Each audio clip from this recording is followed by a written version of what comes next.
اجازت ہے نا لڑکی کی طرف سے؟ اجازت لے لیجیے جا کے. آپ جائیے کہیے گا. الذين اصطفى اما بعد فقد قال الله تبارك وتعالى في القرآن المجيد والفرقان الحميد قال النبي صلى الله عليه وسلم النكاح فمن رغب عن سنتي وقال ان اعظم النكاح بركة ايسره مؤونة او كما قال عليه الصلاة والسلام نکاح من سنتی فمن رغب عن سنتی. اللہ کے رسول صلی اللہ علیہ وسلم نے ارشاد فرمایا کہ نکاح میری سنت ہے، جس نے بھی اس چیز سے اس سنت سے منہ موڑا وہ ہم میں سے نہیں، فلیس منا وہ ہم میں سے نہیں. کہ اسلام میں جتنی بھی خوشیاں ہیں ساری خوشیوں کو ایک حد میں رہ کر منانے کو کہا ہے. اسلام نے ہر خوشی کو ایک حدود بنا کر رکھا ہے.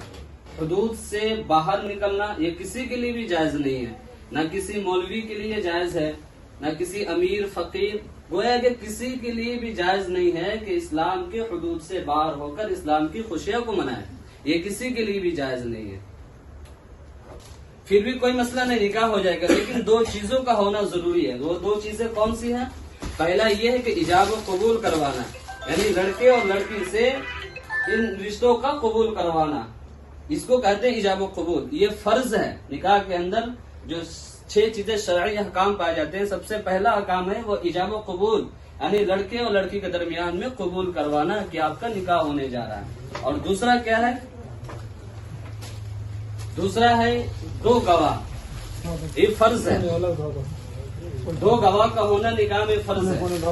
اس کے بعد جو 4 چیزیں بچ جا رہی ہیں، تیسرے نمبر پہ آتا ہے مہر، چوتھے نمبر پہ آتا ہے نکاح کا خطبہ یعنی خطبہ مسنونہ، اور اس کے بعد آتا ہے ولیمہ کرنا، اور چوتھے نمبر پہ آتا ہے، چھٹے نمبر پہ چھوہارے کی تقسیم کرنا. یہ سنت ہے. یعنی 3 چیزیں سنت ہے، 1 واجب اور 2 فرائض ہے.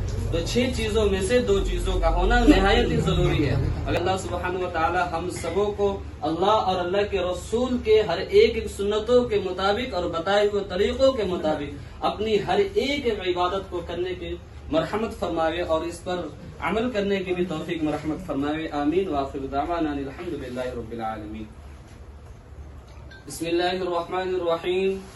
الحمد لله نحمده ونستعينه ونستغفره ونؤمن به ونتوكل عليه ونعوذ بالله من شرور أنفسنا ومن سيئات أعمالنا. من يهده الله فلا مضل له ومن يضلله فلا هادي له. ونشهد أن لا إله إلا الله وحده لا شريك له.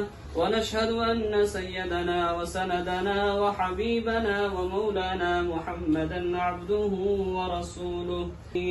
يا أيها الناس اتقوا ربكم الذي خلقكم من نفس واحدة وخلق منها زوجها وبث منهما رجالا كثيرا ونساء. واتقوا الله الذي تساءلون به والأرحام إن الله كان عليكم رقيبا. وقال النبي صلى الله عليه وسلم الدنيا كلها متاع وخير متاع الدنيا المرأة الصالحة. وقال عليه الصلاة والسلام إن أعظم النكاح بركة أيسره مؤونة. وقال النبي صلى الله عليه وسلم النکاح من سنتی. ان تمام حاضرین مجلس کی موجودگی میں بحیثیت قاضی رخسار خاتون کو آپ کی زوجیت میں آپ کی نکاح میں دیا کہ آپ نے قبول کیا. بارک اللہ لک و بارک علیکما و جمع بینکما فی خیر.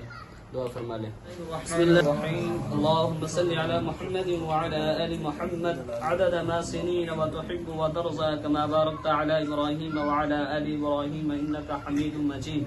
اللهم إنك من لا تنفع ولا ترفع الشفاعة ولا ترفع الرزقة ولا ترفع الرحمة.